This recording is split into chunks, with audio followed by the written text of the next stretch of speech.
Hey everyone, I'm making a pizza. It's called a white pizza. It's a Pampered Chef recipe, obviously.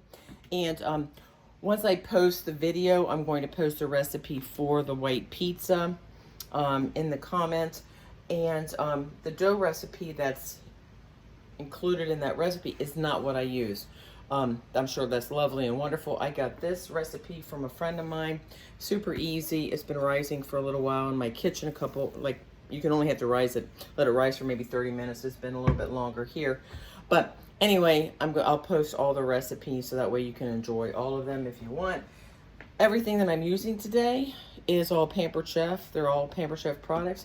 I'm not going to call out each individual product. So if you see something in here that you like, you can always let me know about it. But everything in here, from the scale to the garlic press to the cheese grater to the baking stone, everything is Pampered Chef. So anyway, I'm going to make the recipe and get going with it. Hopefully this video.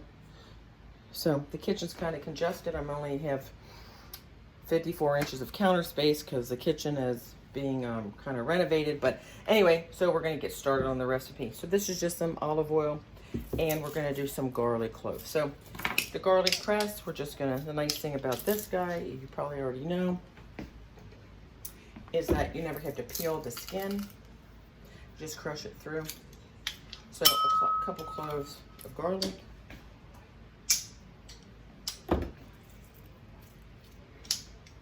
And then what you're going to do with this oil, can you see that?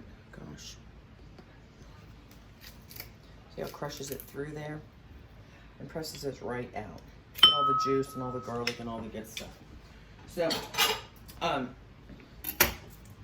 you're going to mix up the olive oil and the garlic.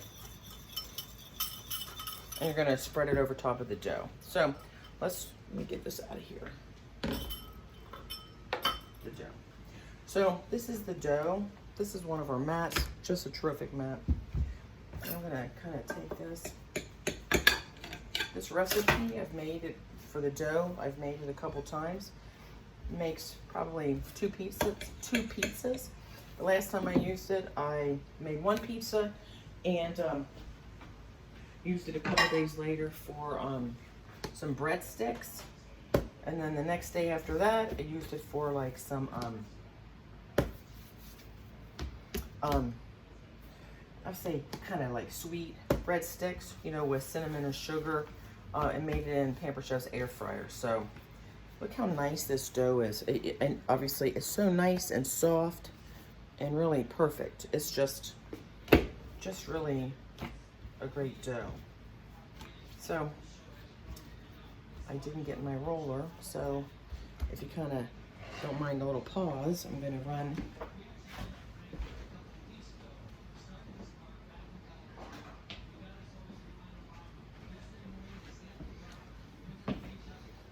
these are very professional videos, right?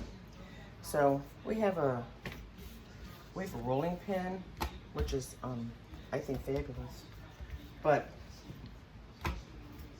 it's actually wonderful. But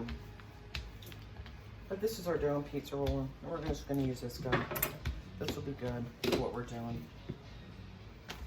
And the recipe that we're playing along with says to, I'm going to try to play along with it the best I can.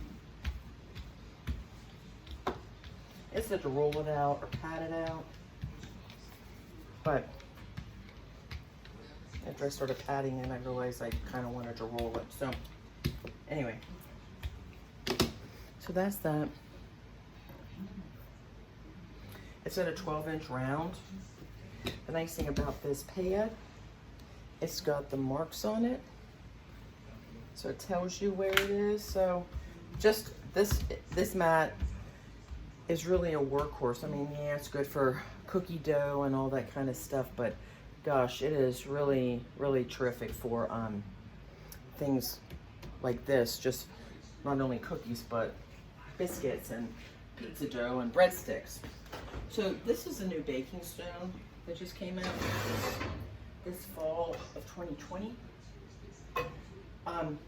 They say it's the strongest one yet. I have a lot of baking stones. The built-in handle. The nice thing about this baking stone is you can preheat it. You just saw me take it out of a 450-degree oven. You can preheat that guy, as well as you can clean it and put it in the dishwasher if you like to do that. But I think the preheating is kind of a big deal. So it makes the crust a little bit crisper, right? So anyway, a pizza peel from Pampered Chef. So it says to fold it in half, so I'm gonna add a little bit more flour.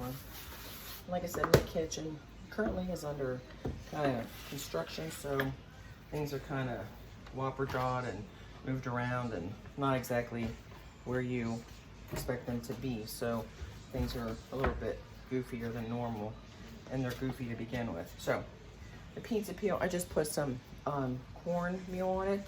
Actually, I thought I had cornmeal, and I don't, so I just used one of those Jiffy corn muffin mixes. Opened them up, threw some, that's just basically cornmeal with some sugar in it, and just popped it on there. So, okay, we've got that. Olive oil and garlic. We're just going to paint this. Just get the flavor all over the place. And sure, you can definitely use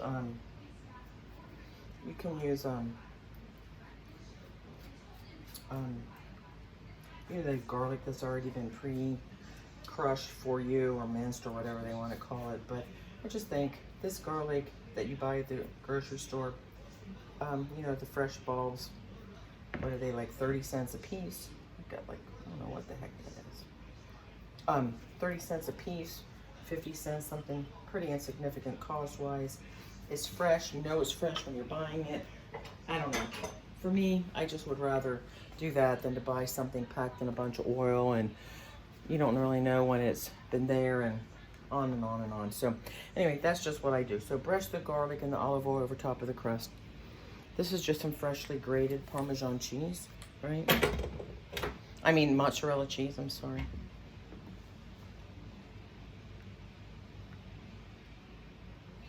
So we're adding this.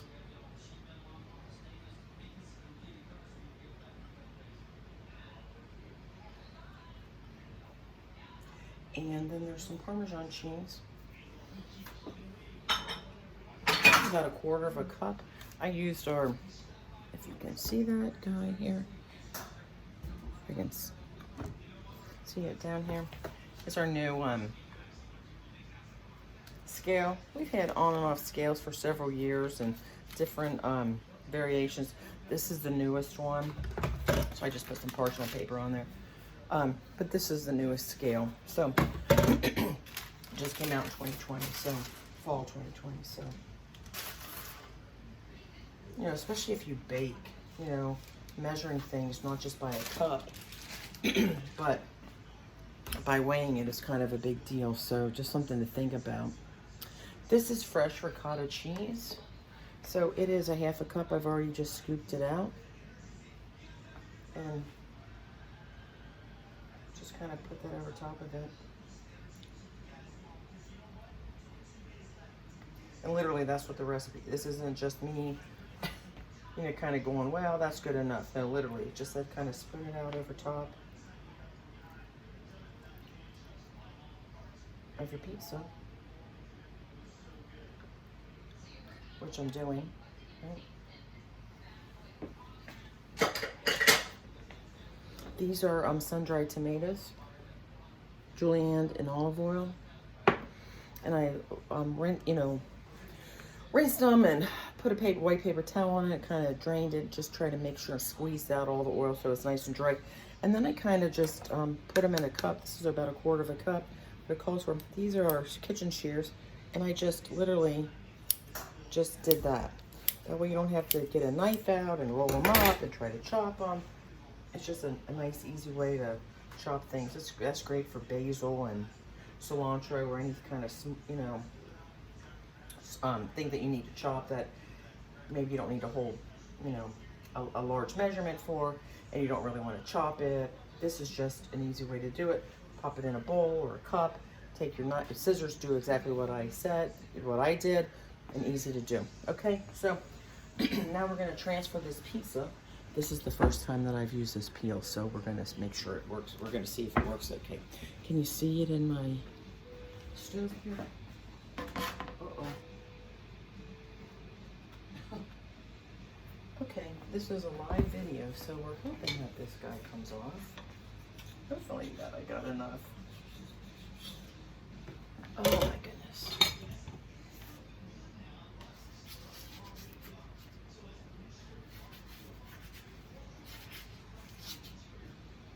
Okay, well, let's see what's going on.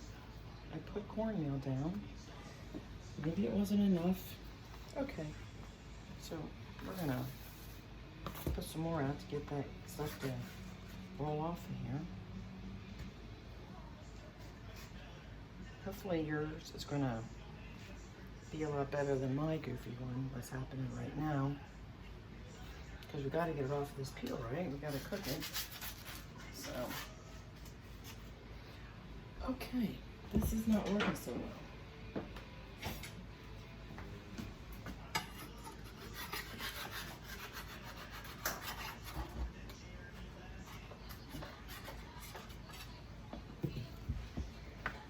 Okay, well, I think I'm going to